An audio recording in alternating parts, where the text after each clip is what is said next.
So we're going to do this sort of 2-layer doodly collage combination. So the first colour we want is our the sort of the accent colour, the hotter, the brighter colour, the one that you're going. So first of all, I'm just putting a bit of water on the surface, and this is just now get your favourite colours and let's get them on the paper and splodge and let them blend together. And we want to create as many interesting bits as we can. So I'm going sort of orangey yellow here, and I'm going to add some splodges of other colours in, and just go for it because we're going to cut this about eventually. So it doesn't really matter what shape you produce. What we want to try and get is some areas where we get some nice blending between two colours. So biggest brush you've got, slap it on really. And we've got a lovely bit of gravity that's going to, because I'm working vertically, we've got some gravity on our side, and it's helping to create these gorgeous like splats and dribbles. And these we can pick out later, we can isolate them, we can cut them out as we go. But I just want to put all these lovely fiery colours and just see how they blend together. And it's just like a really rapid paint-a-thon or paint moment where we don't have anything we have to do now except get colours on to the page. So we can splat, we can let them run, we can mix colours together, but we want to keep in the same colour group. That's our only kind of stipulation on this one, is we're going to keep, so this is all going to be hot colours and my background is going to be bluey colours. You might have done it the other way around, you might decide you can do all the cool colours first and kind of hot colours afterwards. It doesn't matter, but just try and see if you can get some interesting surfaces happening. So it's whatever's going on with the surface. And what I like is seeing the moments where one colour blends into another and you get like a drip from one kind of rushing through into the other one. And you get that's the sort of thing that you want to think about, because we can isolate that and cut it out later. And we're going to use that as a kind of collage element. And ideally, you want to have a couple of different sizes, a range of different sizes of circles that we can use in this sort of section. But it's just like, you know, just see a lovely, if you see a lovely bit blending together and sort of creating a nice margin of colour or a kind of mix, absolutely that's what we want. If it's not mixing enough, if you think it's too static, put some more water on it and just go with a wet brush and just push that across the surface. And you see that starts to get some drips and some rain coming down. And then what you can do, if you're working in one direction, you've done a bit, you can always, and I'm going to do this now, turn your canvas or your board or your sketch pad through 90 degrees like this, and then suddenly everything is moving in a different direction. So that gives you a different surface to look at and a different thing to play with, because now you've got some, at the moment your lines that were vertical have now become horizontal. So when you put the next blobs of paint on, or nice wet brushfuls of paint, they're going to go across it that way. So that's going to create a different effect, a different surface, almost like if you feel like being quite ordered with it, you can do this and you create almost like a checkerboard pattern or a tartan pattern. And it's quite a fun thing to do that, because we always assume that we're going to start one way and continue that way up, and then we can turn our worlds upside down just by turning the paper upside down, and then suddenly gravity is helping us paint in a different direction. So that can be really interesting sort of effect-wise. So we're really just going to give ourselves a couple more minutes to do a bit more, and then we're going to change onto the background. Obviously, sometimes if I'm doing like lots of mixed media work like this, what I'll do is spend like an afternoon just chucking paint at a canvas and trying to create different sort of surfaces, and just find 10 different things, just give myself 10 bits of paper and just write, I'm going to just do 10 different paintings. So I'm going to use a bit of sponge on one, I'm going to use dry paper on one, I'm going to use tiny, you know, just give myself something I'm going to do for each one. Then I'll just leave them all overnight to dry. And then by leaving it overnight, you have also, it dries, but you have that slight distance from what you've done. So you go back and you suddenly see things in a very different, you might see different things in what you've been doing than you thought you were doing, and you pick out something, and that can be really inspirational just to kind of see how that develops. But just really enjoy those lovely colours, the one to think of all what they make you think of. Is it sunsets? Is it cakes? Is it So something about the orange and pink, we put a bit of pink in, it always reminds me of those beautiful colours of Asian saris and those sort of spice colours, like of turmeric and cardamom, those sort of, it starts to sort of have a slightly sort of hot and spicy kind of feel, which makes me think of foreign parts. And as that's as close as we can get to beautiful foreign countries at the moment, it's quite nice to imagine sort of a nice exotic sunset, with a very different environment around us than we might have now. Right, so I'm pretty much going to stop there on this one. So that was very, very lightning and quick. But this we're not going to kind of see as a whole piece. Eventually it's going to have pieces cut out of it, so it's going to not be a whole composition. But I'm now going to take off the paper and leave it for a minute to dry. If it's still damp when we come to it, we're going to blast it with a hairdryer. That's why we have hairdryers to hand. And we're going to do the background now. And again, if that's still, that we will definitely need to hairdryer because it's going to be quite wet. And we want to dry off so we can work on it straight away. So this is like preparing a piece of paper for later. So I'm going to put this down out of sight, but not out of mind. It's amazing how there is no flat surfaces anywhere in my workshop. I say workshop, it's currently one corner of my sitting room, which I have taken over. But yeah, workshop makes it sound a lot more formal than it actually is. But there's absolutely no space for anything except on the floor. But that's fine, as long as the cat doesn't come and sit on it, which he is renowned for sometimes intruding on our classes and making his presence known. Right, so I'm now putting my second piece up here.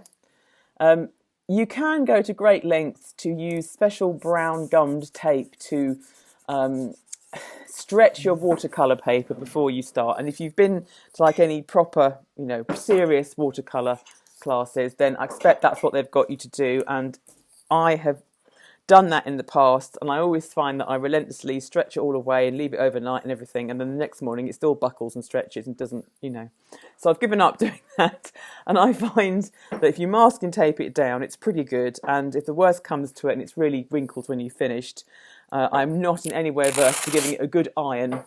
I think all studios should have a nice iron and ironing board in them, and as my husband will attest, it's about the only thing I do iron is bits of watercolour paper. So, so I just mask and tape it down. I've got I like quite a heavyweight paper. Generally speaking, the heavier weight paper you've got, the less likely it is it's going to completely buckle and go wrinkly. So I like sort of something that's really quite chunky, and I love textured paper. That's what you want because the texture gives you somewhere to go and makes it really interesting to work with, I think. So I've just mask and tape that down again. I have to keep just checking you can see all right, because this time of year we had our classes start off in the daylight and then they end up sort of in the early evening. The light levels change throughout the class, and my camera tends to get whited out more than my eyes do, so I'm actually working quite low light, so I sort of end up in almost darkness. So if I'm making it too bright, let me know. Right. We're now going to move on to the kind of colour base, the sort of the background colour, which for me is going to be blues and sort of turquoises. So I'm not going to really do anything massively different than what we've just done in yellow, but we're going to think a little bit about a sort of composition. First of all, we just get the surface wet. So just with a big brush and some water, rather obviously. I say that, but I say it's obvious, but it's not really, because a number of times I've washed my brush and served it with a cup of tea that I'm dipping it in. It's an occupational hazard. So just get a little film of water over the surface. And I want to think sort of slightly composition-wise. That always sounds like a big scary word. It's not really. It just means how you're going to kind of organise your paper, really. But this is kind of going to be the top, and we'll see how we get on from that. That's as far as I'm going at the moment. So I'm going to start by just adding some lovely turquoise blue paint. I'm not going central. I'm slightly towards one side, just because I try and... Symmetry is a difficult one when it comes to compositions, because it's very easy to make something look like a face if you go for something that's very symmetrical. So I try and embrace asymmetry because it tends to, when you're doing something that's not too representational, I think it tends to work. It just seems to be more satisfying. If you go completely symmetrical, it tends to sort of, I say, look a bit facey. So I'm just introducing some paint. I'm using a squarish brush and I'm just dabbing it along the surface so that I'm building up a kind of reservoir of paint at the top here, and that's going to move down the page as it becomes heavy, and you get this lovely kind of, if you're lucky, you get a lovely kind of feathering kind of effect. It spreads out against the wet paper. And if you're not getting a lot of change, I would get some more water and kind of feed water over the surface, because this first layer can be quite light. So where you've got sort of, you want to get things to move, just get a wet brush and almost sort of push and squeeze the brush against the paper just to get some water onto the surface. So we're starting to get some oceanic sort of dribbles and patches coming. And then you might want to introduce a darker tone of the colour that you're working in. So I'm just sort of adding in some blue. I'm keeping it into this corner at the moment. I'm feeling quite happy with this corner. We will move out of it eventually, but we'll get this bit done. So I'm just adding, and then I can get some quite strong areas of pigment just by using a sort of darker colour and creating maybe like a cloud for myself in the corner, and then again just sort of adding and pulling it. And there isn't any real thing we're aiming for, but we're just again saying, oh, let's see if that colour, how does that's going to pull across this surface? Will I get a nice shape if I bloom it in one way or another way? I'm just sort of seeing how the paint moves over the surface and just enjoying that sort of colour and how delicious it is and how blue. I'm done some square brush, so I'm going to swap to a rounder brush. Whoops, banged my camera, reaching for a rounder brush. It's out of, oh goodness me, why is it right over there?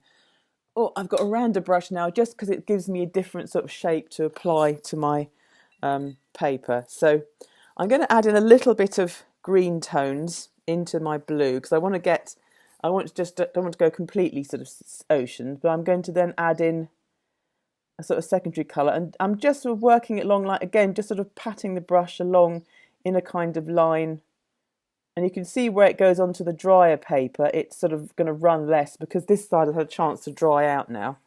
We're going to add some more water and keep it quite live, the surface. And then I'm going to come back along that again with the green paint, plenty of water, keep it very light and, 50-50 paint and water, maybe even more like 60-40 paint and water. I want to keep it very wet so that it's moving. As I come back across this area here, you can see how it's blending in with the blue and it's starting to run down that side. So we're getting a really nice sort of mixture of the two colours kind of coming here. There's a big drip that's just sort of sitting there and it's sort of like, it's looking at me. And if I just come across again with some water just above it and just feed it a bit more, there we go, that's got it to kind of get excited and rush down the page.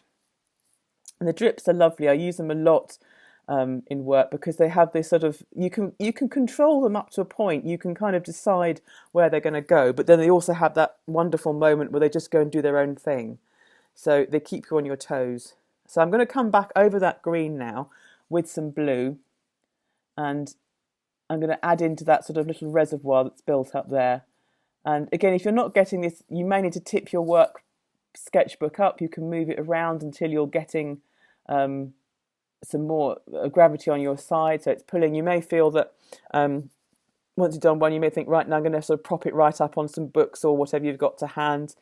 I've got a little fold-away easel that I use, but which is supposed to be for sketching outside and has never left the house, but it's very useful just for, it sits on my workbench because I find that working with it vertically like this really helps to see what you're doing.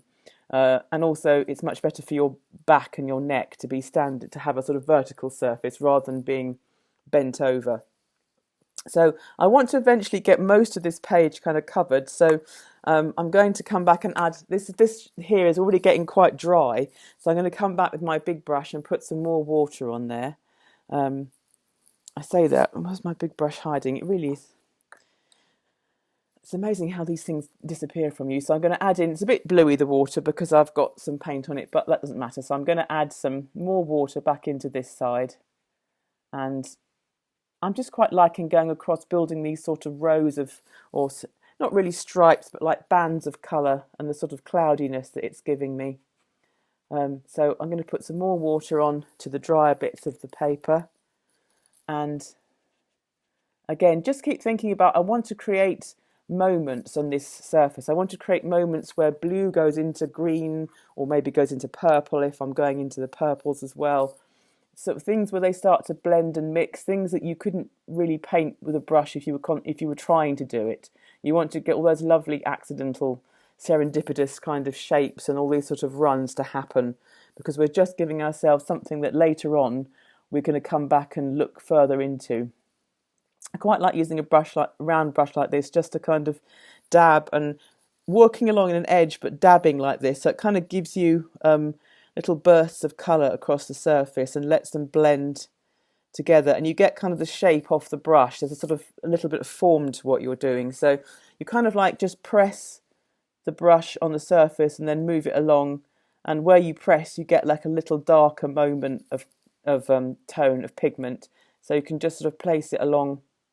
And if you think it's too dotty or too controlled, you can always then go back and add some water over it to soften it out again. But I'm going to keep on pressing the brush and moving along in kind of rows. And as I sort of press and move off behind me, the paint kind of does its thing. It does its dripping and travelling. And you'll notice how it starts to follow the passage that other paints have made for it. So it'll cluster down towards the kind of drops and go down where they are and kind of add into them.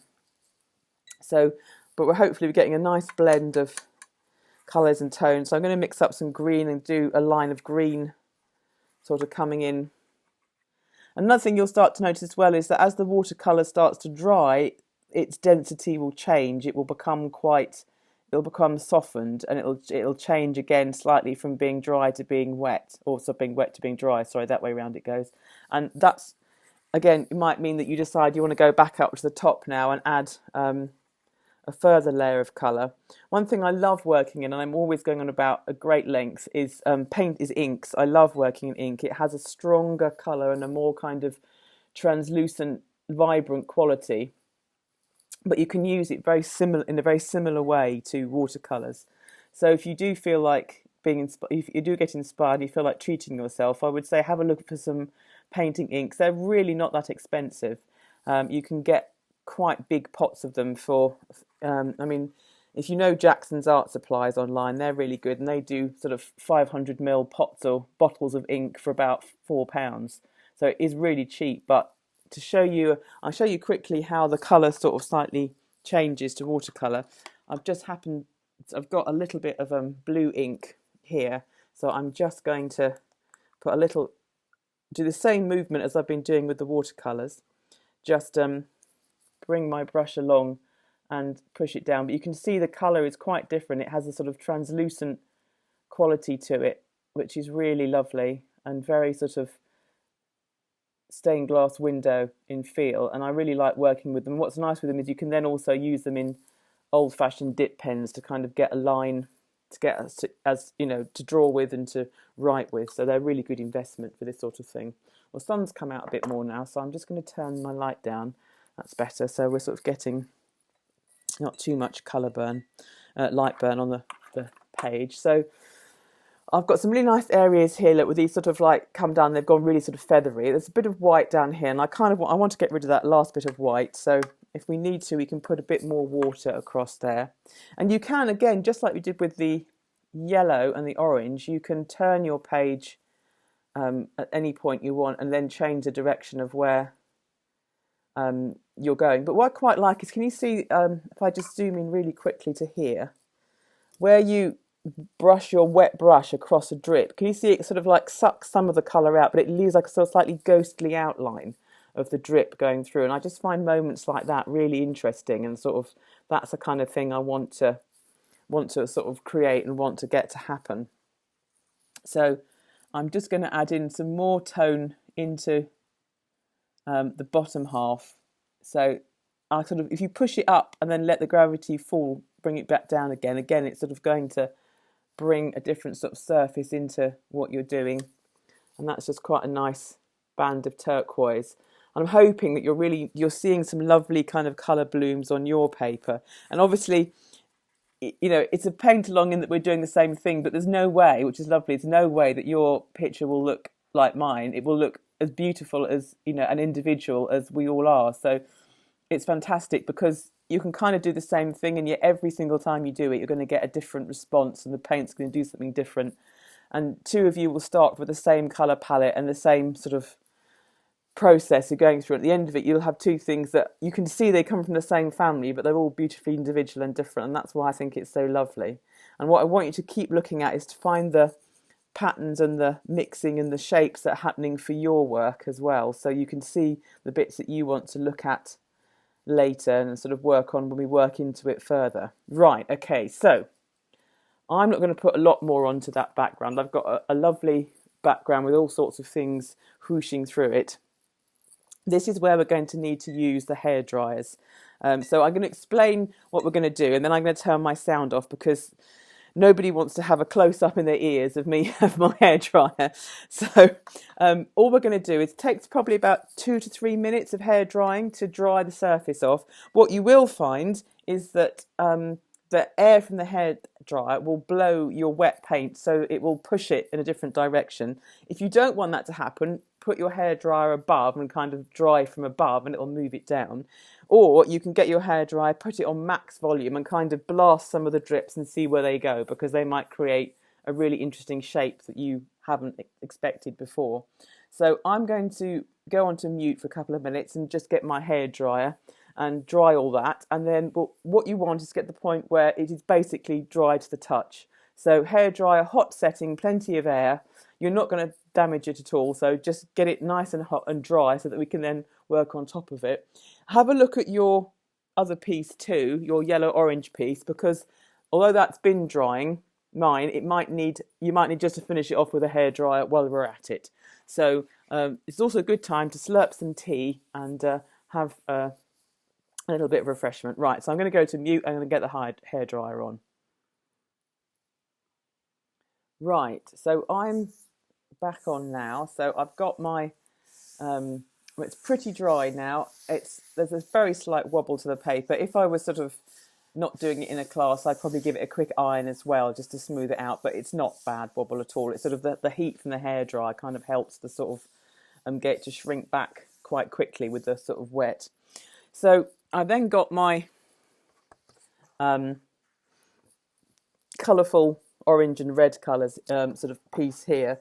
Now, it's going to be slightly awkward for me to cut out, but I will survive. It's going to be slightly easier to do this on a flat surface than it is going to be doing up in the air, but it's not going to be a big problem because I have got my circle drawer, which is easier to use than pots and nail varnish and whatever.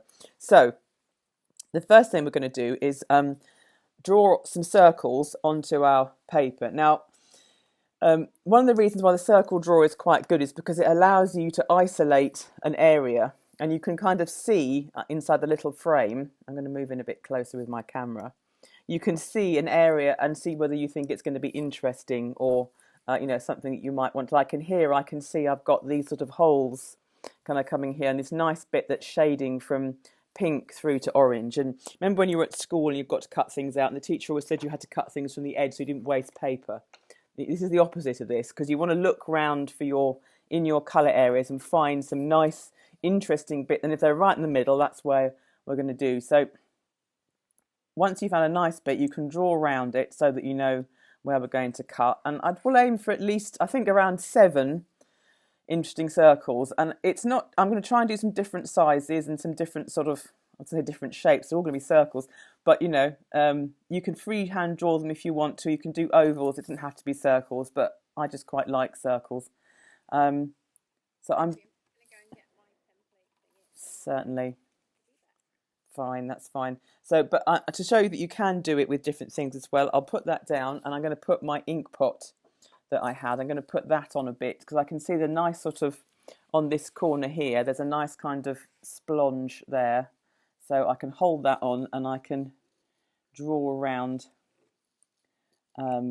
to get a different sized circle. So there we go. So that's sort of there. It might be quite nice to have some that are sort of bigger. We might put a bigger one on. So I think that'd be quite nice. So that's going to be too big for my whole drawer. So I could get, if you've got a roll of masking tape, something like that, that's really handy. So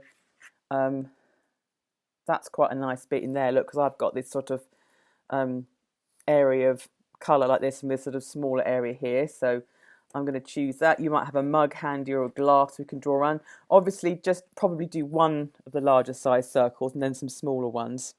I've got a coin here, so I can do quite a small one. And I can sort of, maybe if I can get that over into here. So coins are quite a good one as well, because we still do quite often have change around. Like that. And you can get all sorts of like fancy stamping devices that help you cut perfect circles out of things and sort of, you know, craft-ite things that will help you do all this as well. But you don't need any of them if you, you know, stick to shapes that you know you can handle. So I've got, where have I got? 1, 2, 3, 4, 5. I've got a lid. These are really handy. This is just like an old pot from, I think it had sort of bath salts or something in it, like a gift, you know, and it's got, what's quite nice, it's got a knobble on the end, so you can pick it up and put it down really easily. So sometimes I find myself buying these sort of little ceramic pots and things from boot sales, because people often don't know what to do with them. They've had sort of a gift item and they don't really want them. They're actually really handy for this sort of thing. So you can keep, I have a drawer of lids, which is really useful for drawing round, and then the pot bit you can keep for putting pens in. So, you know, one man's trash is another man's treasure, as they say. So I'm going to do a couple more. Now, obviously, the good thing about this is that we're only going to do a few now, but once you get the idea of what we're doing, you can totally go away and do extra. You don't have to, because you're going to have plenty of your paper left. And this is why I quite like sort of making, it's quite restful to spend a couple of hours making up abstract papers like this and then sort of cutting them up, and you can get a box and sort of have circles and shapes from different colourways. And then you've got like a whole stack of them ready if this kind of technique really appeals to you. So I've got sort of 7. I'm going to slightly just pull my camera back so we can see. It's going to be easier for you to see. And now I'm going to cut them out. Now, you could, if you were being really sort of posh, you could have a cutting mat and you could have a scalpel and you could cut round and be really precise. I have all those things, but I'm not going to do any of that because it's far too much effort. If I was doing a more complicated shape, then I probably would use a scalpel. Obviously, health and safety, if you're using a scalpel, do try and have a cutting mat because it helps it not slip. It's one of the, in America, they call them the self-healing mats. So the sort of things you can cut into and they don't mark. And also, just always remember to keep your hand away from the blade so that you cut and you hold the paper above the blade and pull it away from your hand. Because paper cutting scalpels are by definition very sharp. Just a quick thing around cutting. It's surprising how I used to assume that everyone knew how to cut things out, but there is actually a trick to it. And if you haven't been shown, it can be quite awkward. The key really is to keep your cutting hand still and move your paper rather than try and move the scissors round a shape. So if you sort of like turn the paper round as you do a nice long cut, you then are much more controlled. If you tend to do lots of little snips, you tend to get a more jagged shape. It's something that, you know, I used to take for granted. Then I realised, particularly when I started teaching in various different colleges, that actually people aren't shown how to cut things out. So that's my first one, which could almost be the planet Jupiter. It's quite exciting. So I'm going to keep, another thing is that what you can do as well is cut things out roughly. So cut round the circle, particularly the small ones. It's quite hard to manipulate round and sort of get them out of a big piece. So if you cut them out like that first, so you've got you know, a bit of ragged edge around it, and then you can go back and neaten them up later. And I find that often works quite well with smaller shapes. So we're just going to cut this round. And the idea is that what we're kind of doing is creating a window or frame that we can work into. And as so much of what I do with sort of helping people to explore their creative practice is to give yourself a boundary to work in. And it sounds sort of counterintuitive because you think, oh, well, if I'm going to be creative, I should be completely free with no boundaries. And although that's in some respects true, it's also quite daunting because I can know from my own experience there's nothing more daunting than being handed the pristine sheet of a sketchbook and said, right, go on, off you go and do art on this beautiful white page of paper. And you do feel like, well, nothing I'm going to do is going to be good enough. And I probably, you may have heard me say this before, but I have sort of a collection of beautiful sketchbooks that I've never drawn in. And the reason for this is that, you know, I have gifted these lovely sketchbooks and I have all these plans. I go, oh, I'm going to do a beautiful series of studies of Victorian architecture in this sketchbook. And then every time I sort of approach it to draw, I go, oh, well, not today. I'm not feeling good enough today. I'll come back to it later. And then I've got a sort of scruffy pile of bits of paper and old bits of cardboard, and I'll just start scribbling and doodling on one of those. And then when I look down, I've done a really interesting picture on this that's would have been great in a sketchbook, but it wouldn't have happened in a sketchbook because the sketchbook's too nice and intimidating. So if you give yourself a little piece of something to work in, like a border or a frame or the edge of something or the corner of something, I find it a lot less intimidating than trying to sort of have this lovely pristine space and this huge space. It's almost kind of agoraphobic. It's that feeling of like, you know, suddenly if you're in the middle of this giant white page, you know, it feels you're suddenly very lonely. And if you've just got a little corner that's yours, that's much easier to deal with. You don't feel the pressure. So this is why I like to create little windows and holes and boxes and shapes to work inside of.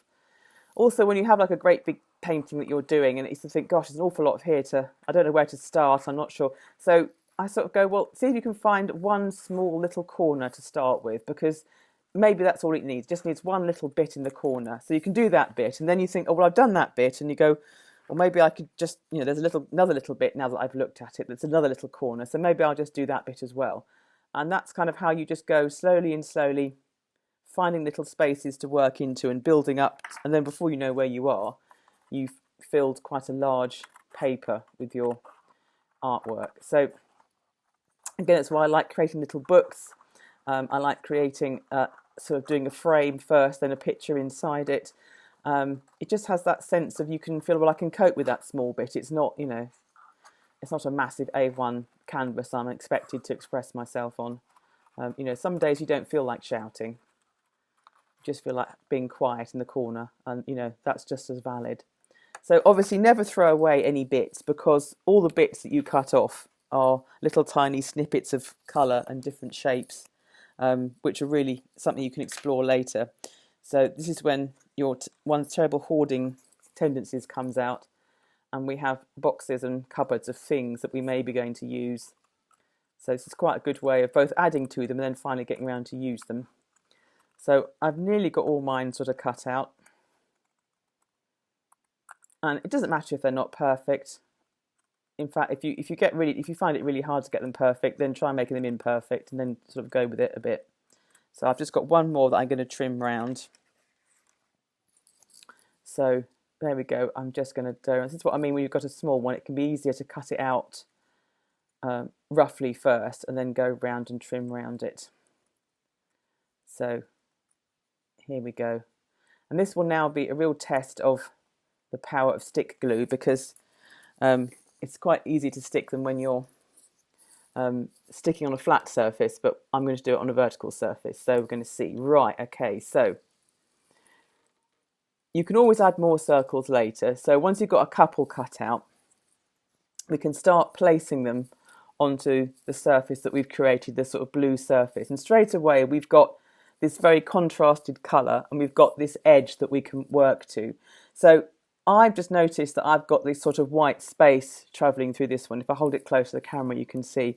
So I'm going to try and find part of this, look, that I can kind of line it up with, just because, you know, I've got to start somewhere. So I'm going to sort of do that really. Now you can, and you probably, should, spread them all out first and arrange them in a kind of way to see how they're going to look. But the other way of doing it is to just start on one bit and then see how the others relate to them. So I'm just going to put that kind of here where it's, so it sort of looks like that blue is kind of going into it. There we go. And the stick glue is quite good. I'm being very Blue Peter, aren't I? I'm not saying Pritt stick, I'm saying stick glue. It's very good because you can slightly twiddle things. It doesn't stick it absolutely solidly. So immediately that's given me a a colour spot, a kind of splash of colour onto a background. So then I've got this sort of larger one, and I can think about different placements. If you're not sure about the large ones, we can always go smaller ones first. We don't have to use them all. That's something that a tutor told me once, that it's really weird how you don't think about these things until someone points it out. But she said, just because you've cut everything out doesn't mean you have to use it all in one picture. You can, but I'm going to take this big one. It's got quite a white area here. So I want to get that white area into quite a dark, there, look, see, if I put it into against a dark blue, then it sort of makes this white, gives it quite a lot of power, helps it sort of stand out. So I'm going to put this piece up in this corner. And you might want to spread all yours on your paper first and try rearranging them. And people sort of say, well, I don't know where to put them. And I go, well, just put them all out. Just see what you've got. And then you kind of get a feel. You kind of go, oh, well, actually, I don't want those two together, or I want to move this one round. I'm going to try that one over there. And you can sort of shuffle them about, kind of see where you want them to go.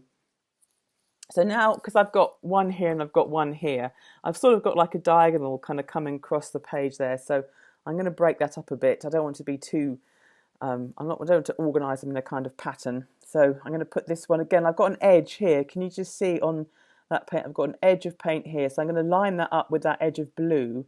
And it sort of helps to sort of make them look like they're sort of sitting in together. If I just zoom in, if I can get close into that bit, you can see how it's just sort of, it's just letting that line follow down through that piece, just to sort of see those on. And then I'm going to put, I've got a middle-sized one here. Oh, I haven't cut this one out, finished cutting that one out, so I'll do that one. It's got quite a nice kind of pink tone. So I'm just thinking, I'm just seeing, yeah, something around here. So it's kind of like, now there's like a sort of movement happening between the two, or between the four of them. I always prefer odd numbers of things. I just think there's something about it that I find, I'm not a big symmetry person.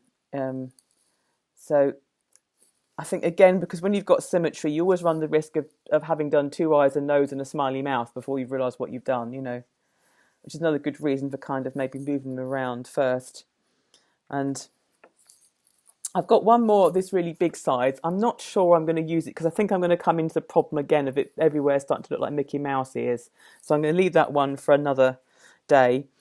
You can totally, if you've got a lovely one like this, which has got really lovely surface into it, you can mount that on a square of card, and then you can go and work doodle into some of these areas to kind of really turn it into a little tiny piece on its own. So never throw these things away.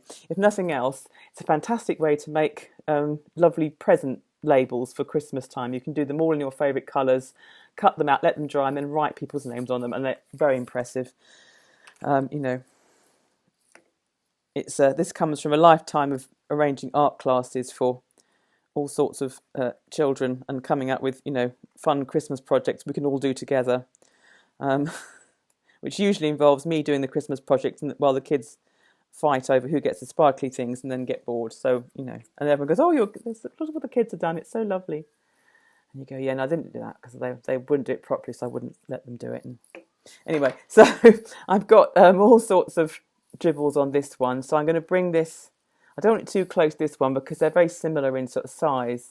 So, but you can sort of like get a feel of, maybe put that one up there. Yeah, I think maybe, maybe here. Yeah, I think we're going to go for here. Oh, that's completely unintentionally. That's got a lovely bit, look, where that green kind of splodge here is kind of overlapping onto this area here, which is quite good fun. Now, I like that. So that's, again, a nice serendipitous discovery that I can pretend that I meant to happen.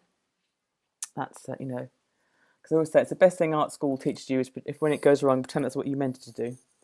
And so I've got 5 on there. I don't know that I want to put any more on. I think I'm quite happy with, I'll keep putting this one on. I'm not sure where it would go. So I'm quite happy with just 5, in fact, on this one. So I think that's where I'm going to stick. So you can keep on adding if you feel like you want to add some more.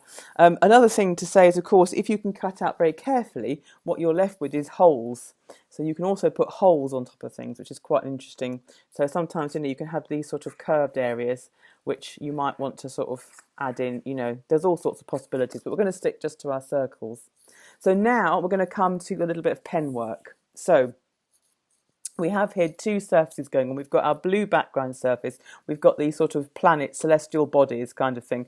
So we want to think about how they're going to relate to each other. Now, we could set ourselves some rules here. So we could say, right, we're only going to do pen and ink work on the orange circles and the blue is going to stay really misty. Or we could do it the other way around. We could say, I'm going to really keep the pen and ink work to the blue background and I'm going to leave the circles quite misty. So I think...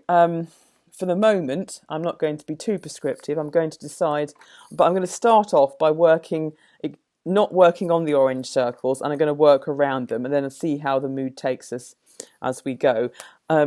With all of these projects, a lot of them we don't finish in one session because the idea is to get a really good start and then to go away and develop our ideas and build things for ourselves away from the group and see how our ideas take them. So I'm just going to start by drawing round the orange circles onto the blue background. So that kind of helps to locate them on the surface. I think it's quite interesting doing that. And a lot of what I do with this is always to find the patterns that are in the paint, and that's what I'm going to pick up on. That's what I'm going to build and interact with. So I don't have to make anything. I'm not having to sort of like impose something on this world. I'm kind of looking to see what's already here and using that. So it's more about finding than it is about kind of creating, which takes a lot of the pressure off. It means you're not having to come up with ideas. You just have a look. So if we get close to, say, around this one here, if I put a bit more light onto it, and then I'm just going to come in a bit closer to this sort of one here. So this is when you start looking at these shapes that you've got going on and thinking about the first thing I usually do is just start by sort of defining some of the areas in the paint. So I just get a fine line pen and just draw round some of these sort of shapes that the paint has made for me first of all, because it's here already existing. I'm just picking up on some of what's happened with these paint colours. So again, I'm not having to make something, I'm just seeing and this line, look, I'm going to come down because you can just see where it just touches the circle here, and so this one I'm going to continue it onto the orange and just sort of make it part of the background while it still isn't part of the background, while it's still floating on top. So I can just bring that all the way through like that, and then coming around here, look, there's a little sort of holes of white paper there, so and of course you can't do the same as this because my picture is different, but I want you to do the same practice. I want you to look and see some of the little shapes that are existing in the paint around the shapes you've got in.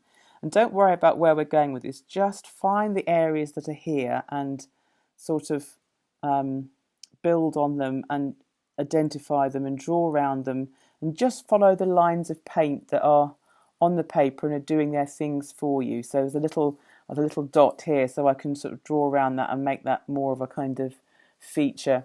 And then what I'm going to do is take my line and just let it follow the outline of that orange, as if the orange, because it's a sort of, stuck on, it's got a bit more gravity to it. So maybe it's going to like sort of wrinkle the kind of surface. So I can just echo it with another line, just following the same kind of round going through, just because it's making its presence felt in this sort of surface. And then maybe here in this sort of section here where I've got this sort of blueness, I can just bring some lines kind of coming off it until they touch something else. So they're going to come up and they're going to just wave across the surface, and I'm going to try and follow the ripple each time. So look, there's another white hole there, so let's draw around that, because make that into a kind of feature, into a kind of part of this, and then just bring the lines out and to the edge of the sort of colour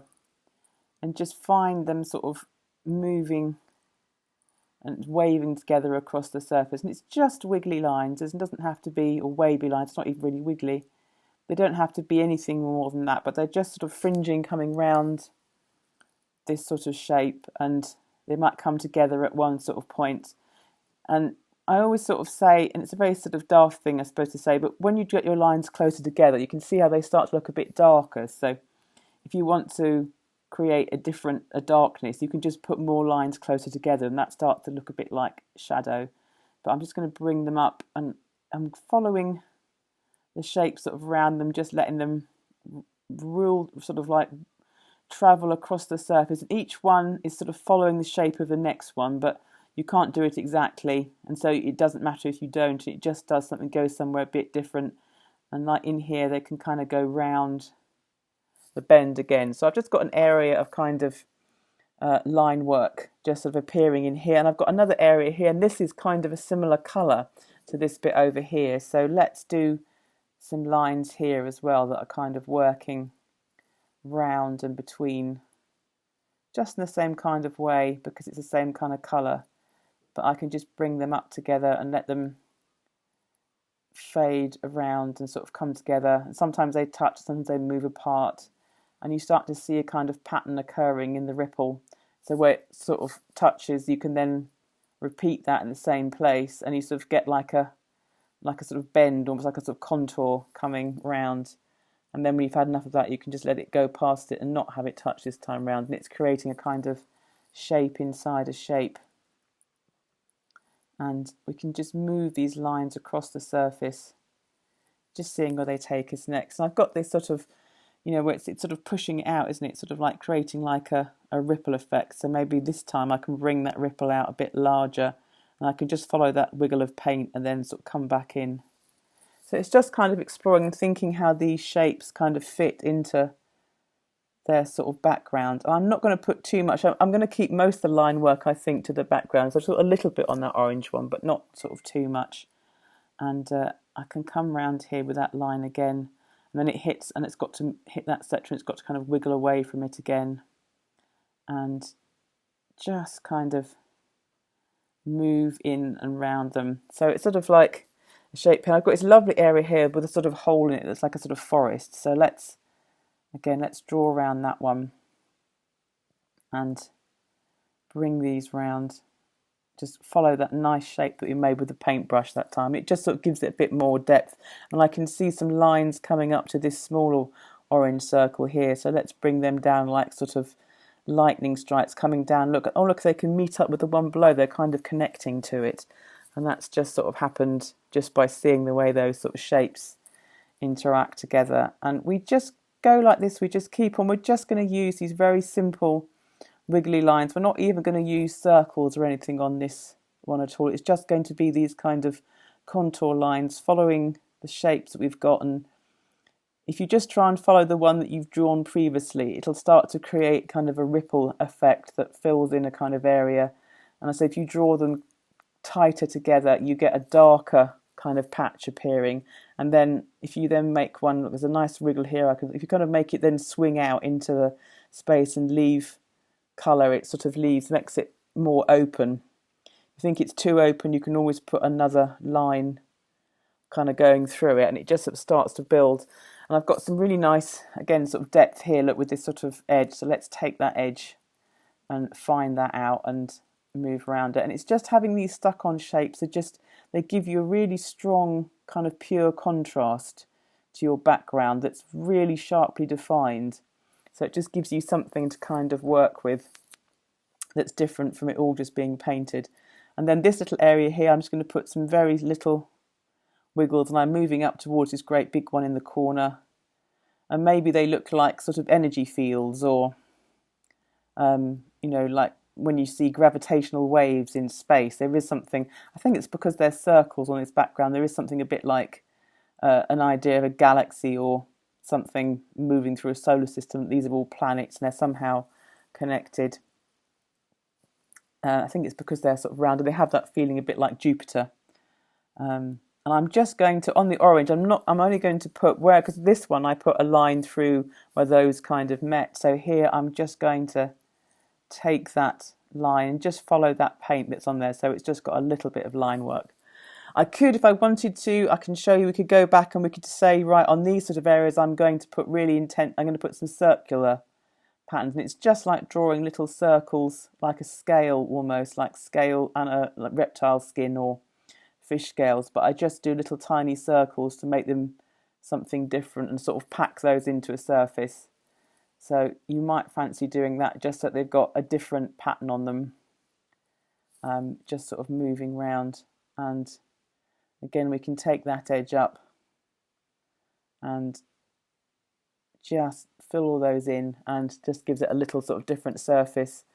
And then I can continue. So the blue is all going to be wavy, and the orange is now going to be sort of scaly. It's easy in saying circly, which isn't really a word. And then I can bring just where the paint is going. There's a nice line here. Look, I'm just following that down and just into that sort of white section there. And again, if you're not sure where to go next with something, have a look and see where you can find a bit where you're quite confident. So where this dark dribble comes down here, I can go, well, I know I want to draw that in. So I can move my pen round and just follow every little tiny, furry, fluffy sort of edge to your paint. So you've just got that lovely wriggle just defined a bit more. And we'll start with doing that. And then we can say, right, so I'm not crap it. Oh, well, actually, now I've done that bit, I can come across this top bit here because that's the same sort of thing. So I'm just going to follow that edge, and that's going to very neatly take me down to this kind of orange circle here. And maybe this circle is going to create some of those ripples again that were sort of lower down before it joins onto that here. So I can bring some of these kind of echo lines up from that circle down into that space. And they don't have to be perfect circles. You can see mine certainly aren't. They're just sort of like a kind of hint, that sort of echo on that surface. And then we can come across and we can come down on this side. And it's just looking at all the paint and what's going on with it and following it and seeing if you want to draw a line around it or if you want to leave it alone. And if you're not sure, then just move on to the bit where you do feel, yes, no, I can see where to go with this one. And these ones I'm just doing like sort of long wiggly kind of U shapes. Where I've got this very fuzzy area, it kind of makes it look a bit softer and fuzzier. So they're kind of going in and out like on a kind of U, long, like a really long, or something like long sort of bent hairpins, that kind of pattern. And then coming down here, I'm going to follow that blue down, whooshing down that sort of surface. And so in my orange circle here, I'm going to put again, so let's draw that shape on. I want to have that coming back up into the blue area like that, so it sort of like relates to it. And then I can put my circles, so very small. When I say circles, they are not perfect rounds at all. They're just like little cobbles or little scales just packed in tight onto that circle. And again, it's just quite nice to have a little area to fill in and claim for your own, for the circles, for the circle kingdom. And we can push all of those in like that, and that's just starting to make them look like different things.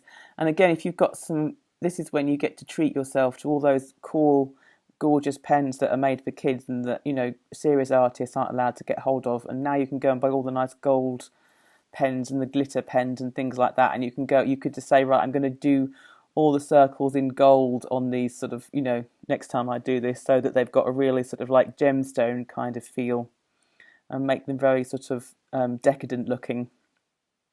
Or, you know, I'm going to add some glitter paint pen or something onto this here, just to sort of make it look like a real something shining in the dark. So I'm just filling those circles. It doesn't take long just to kind of fill those in, so they've got a different kind of thing going on. And then with this sort of coming up here, I can bring some line work up into this dark blue maybe now, because I think that's going to be quite interesting to bring that up into here. So again, just wavy lines. But as you can see, as you sort of follow the one before with the next one, it just sort of starts to make lovely patterns kind of appear. And, you know, if your hand does go a bit wobbly, it doesn't really matter. It kind of adds to it. And if you could have come off your line and touch, as I say, if you touch the one in front and sort of it makes the lines closer together, it becomes sort of a bit darker, and it's just sort of quite interesting effect. Let me just move my camera so we're definitely seeing that a bit better. There we go, and put a little bit more light on it.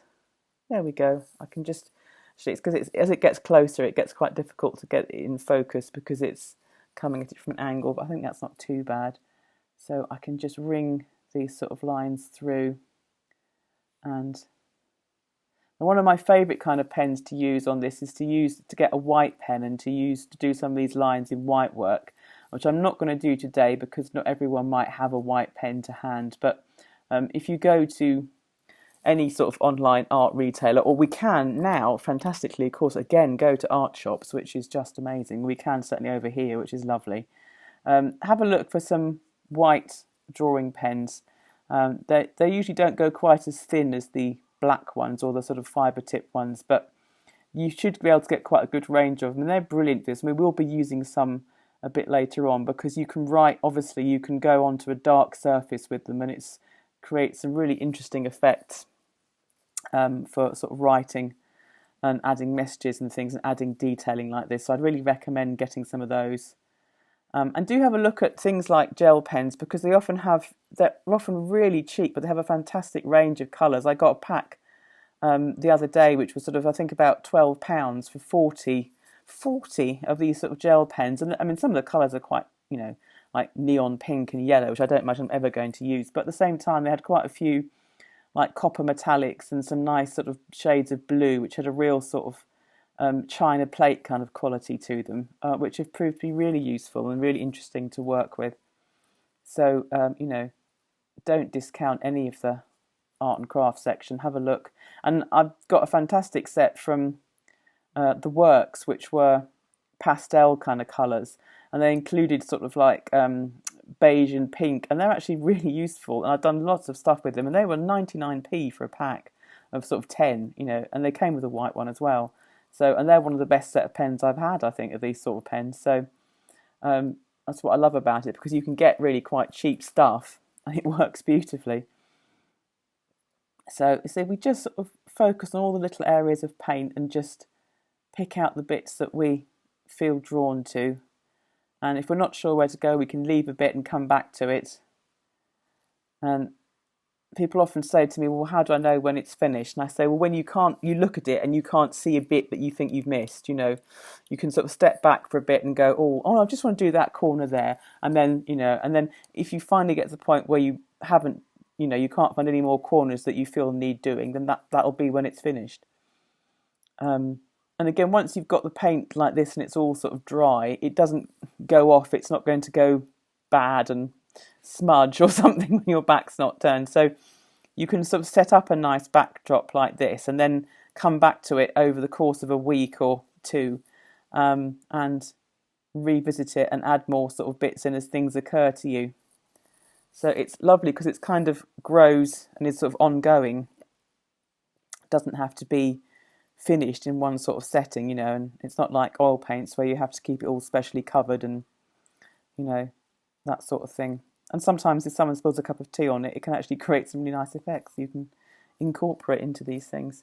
So I'm liking the way I'm getting these sort of picking up on these layers by sort of just going along and drawing a line and sort of defining them and sort of giving them a bit of body. And if you can get some coloured fine liner pens, there's plenty of sets out there. It's quite nice to use pens in the same colours as your background, sort of like blues and greens on a blue-green background, rather obviously, but that sort of thing, because again, it has a different effect, that's all, a different kind of feel. So I'm just coming down this side of here, just defining the edge of this sort of column of dark blue. It's something that's really nice to try. And again, there's loads of companies now that produce really quite fine pens, but with a range of colours.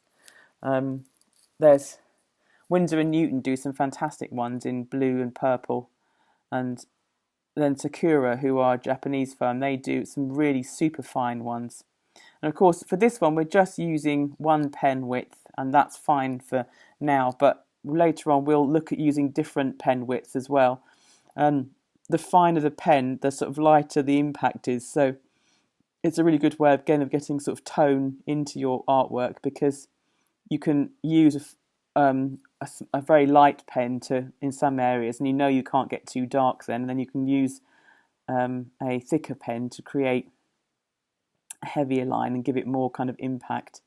And even brush pens are fantastic because they have a different sort of feel. They can go thick, they can go thin. There's a fantastic one that I will introduce you to, which is a refillable brush pen, which is great because they do tend to go, the non-refillable ones tend to get used up really quickly because obviously the brush is fatter, so it uses up more ink, and they have the same reservoir of it as ink as a fine pen.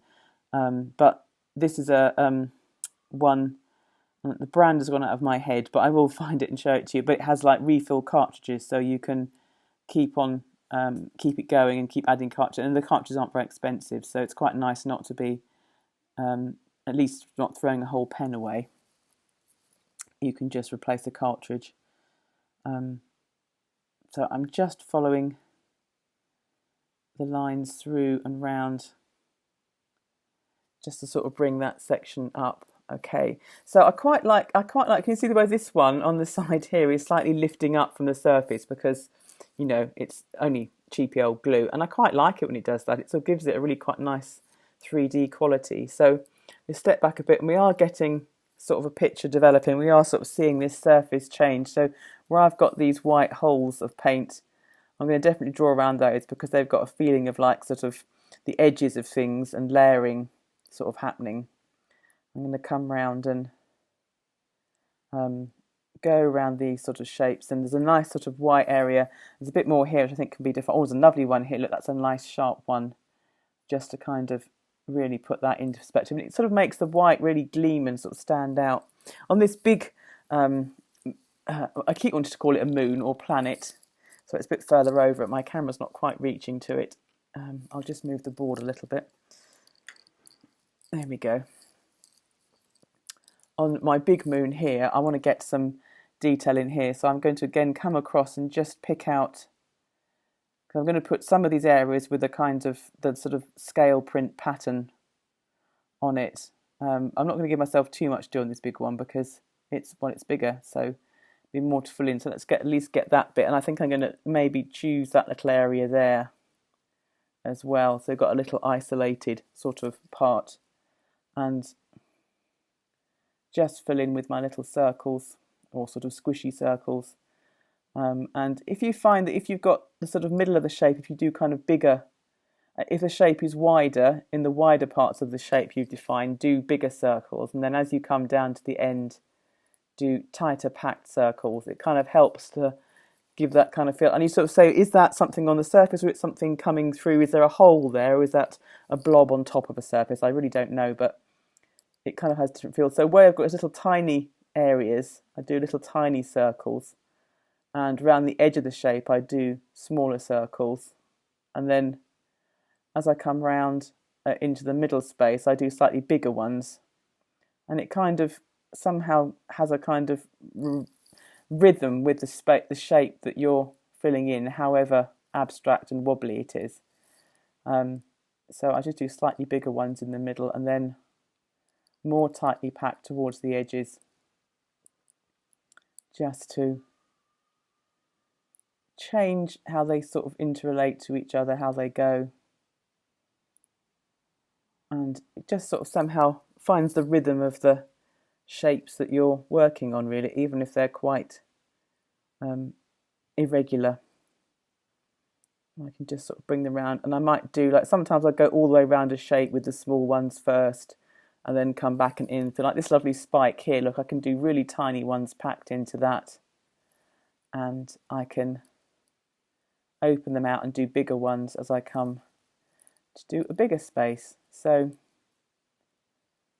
there we go, just start sort of adding those in, and that starts to give the moons sort of, I keep thinking it's moons, as I said, they're going to be moons now. It gives them a different surface and a different quality, and move them around. So, and I think this big one here, this is going to create some gravitational waves, kind of just moving around its surface. It's going to create a bit of impact because it's quite a big one, so I can bring some waves kind of across into that, just sort of drawing round, and maybe some sort of motion waves joining up maybe to the ones that are on it, just like that. And really there isn't really any huge rhyme or reason behind what we're sort of doing, except just, you know, looking on the paint that we've got and finding a space that we want to explore with a wibbly pen line. It's as complicated as that, but yet the more you do, the more you kind of work over the surface, it changes so much, and it starts to become quite different to where we started with all just that very free kind of exploring paint colour, and it becomes something that looks much more illustrative and sort of purposeful, just by setting these very simple, making these very simple decisions at the start. So, you know, the round shapes are going to have circles on them and the blue background is going to have wiggles on it. That's, you know, the only decisions we've really made, but that's just enough to give a kind of order and an understanding to what we're doing. And because you've got that really nice sharp edge of the cut shape, it just helps to kind of really give that impact, where you've got the orange kind of sliding into the blue moment. And how are we doing for time? Okay, so we've got about 12 more minutes, so we'll just keep on a little bit more. And then, how has everyone found this one for their first sort of goes into collage and doodle?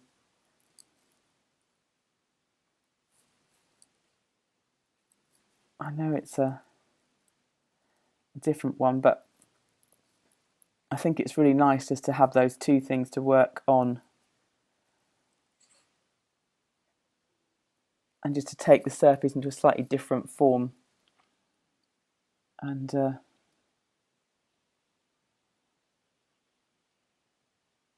bring them sort of round. I know it's just, there's a nice line here I've got at the top here. I think it's getting a little bit whited out on mine by the light, but as ever I will scan the finished one as much as I can get done.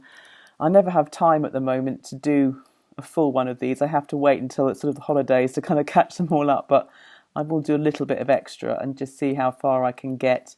So there's sort of those things that are never quite 100% finished. You can always come back and but that's, again, what's nice about them is that, you know, you can think, oh, I've got half an hour, or, you know, an hour maybe, and it's, you can do them when you're, I do them anyway when you're watching TV, you've got your favourite sort of show on, you know, and because we all sit, you know, flicking on our phones these days and multitasking, so you can kind of do this, and I think it works really well because, again, if you're kind of like thinking half about your TV show and you don't worry too much about your lines, you can look down and find that you've done something really quite interesting and sort of exploring it. Or a radio play is a fantastic, an afternoon of a good radio play and one of these to keep you going. That's a good way to spend a wet afternoon, in my opinion. So you can sort of get really lost in two different worlds at the same time. Or, you know, if you do your classical music, or, you know, a favourite album, and you find that you're kind of drawing in time with the music, that's quite a lovely sort of state of mind to get into. You can sort of give yourself a treat and pencil in a diary, you know, a nice bit of, for me personally, gold frap works really well with this kind of stuff. I don't know if you know their stuff, but it's very sort of whooshy and dreamlike, and, you know, or a bit of, but you can insert here obviously your personal favourite, from Tchaikovsky to the Beatles or whatever. But we can just keep on seeing those bits and thinking, oh, well, you know, I am going to take some lines through here. I'm going to bring some lines up through this green and have them kind of meet. And I'm just going to keep following the shapes that I've drawn and let them echo each other and move following. So if you sort of keep trying to follow the shape that you've drawn with the one behind, and you kind of get like as I say, you get this kind of like contouring ripple that will kind of move across the surface, so you can keep just following the line, letting it bump across, and you get this sort of, it somehow builds up like a sort of form or a pattern without you really having to think about it. So you just look at the line that you've drawn previously and then try and repeat it a little way ahead of itself, or a little,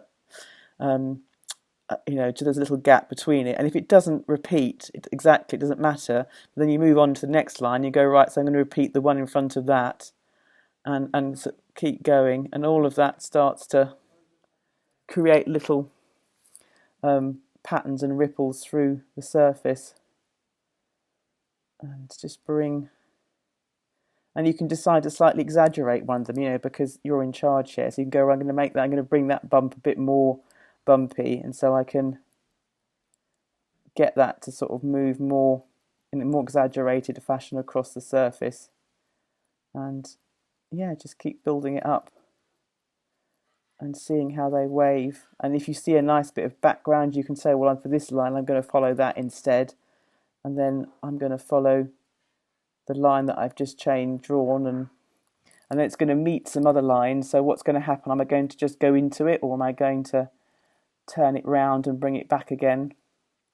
And here I'm kind of like, now we're changing direction here. Look, we've gone from vertical into horizontal to sort of meet this area here. And look, it's turning down the corner. It's going to turn all the way down, a sort of right angle bend, and then I'm going to soften that and leave that as a bit more of an open space.